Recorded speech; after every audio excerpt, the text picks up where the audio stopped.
Hello students, welcome to our YouTube channel Badshah classes.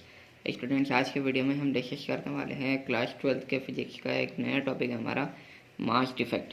Students, mass defect से हमें क्या समझ में आता है? देखो, ये मास का ये कॉन्सेप्ट है।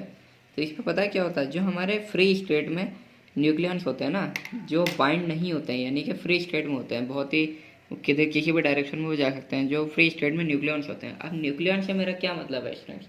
तो न्यूक्लियन से मेरा ये मतलब है कि जो हमारे प्रोटॉन्स होते हैं, मेरे न्यूट्रॉन्स होते हैं ना, ये हमारे जो सब एटॉमिक पार्टिकल्स होते हैं, ये हमारे न्यूट्रॉन्स भी, न्यूक्लियंस भी हम इन्हें कह सकते हैं। ठीक है, ये जो हमारे फ्री स्टेट में होते हैं, इन दोनों के मास को कैलकुलेट करना, इन दोनों के मास को ऐड करना, यानी कि mass of proton plus mass of neutron, इन दोनों के मास को कैलकुलेट करना और इसको कंपेयर करना, कैलकुलेट करके ऐड करके जो हमारा मास आएगा उसको हमें कंपेयर करना होगा। किससे कंपेयर करना होगा? ठीक है, इससे किससे कंपेयर करेंगे?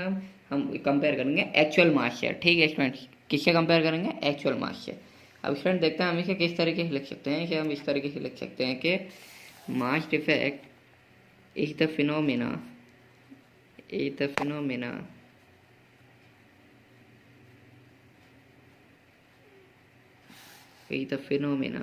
in which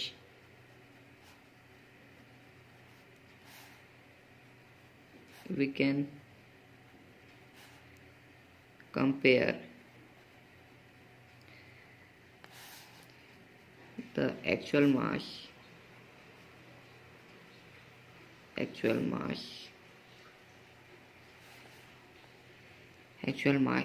से हम कंपेयर करेंगे। ठीक है स्टूडेंट, एक्चुअल मास से कंपेयर करेंगे विथ किसके साथ?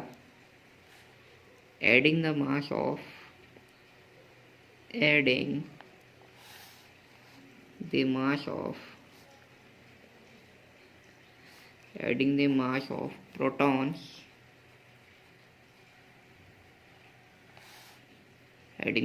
protons, and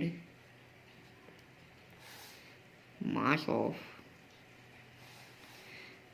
of neutrons।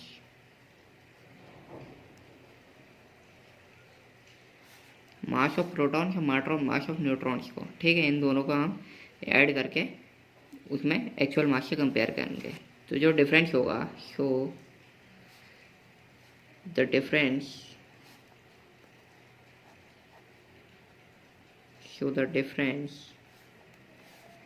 between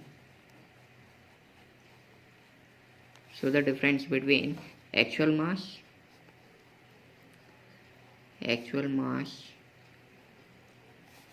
and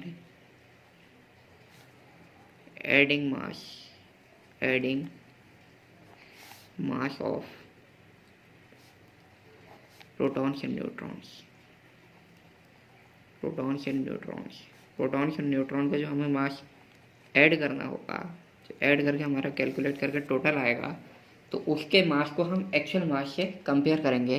तो कंपेयर करने के बाद जो हमारा आएगा वो हमारा मास डिफेक्ट होगा। ठीक है स्टूडेंट्स, वो हमारा क्या होगा? वो मास डिफेक्ट होगा। Okay, thank you friends. Channel को सब्सक्राइब करो, वीडियो को लाइक करो।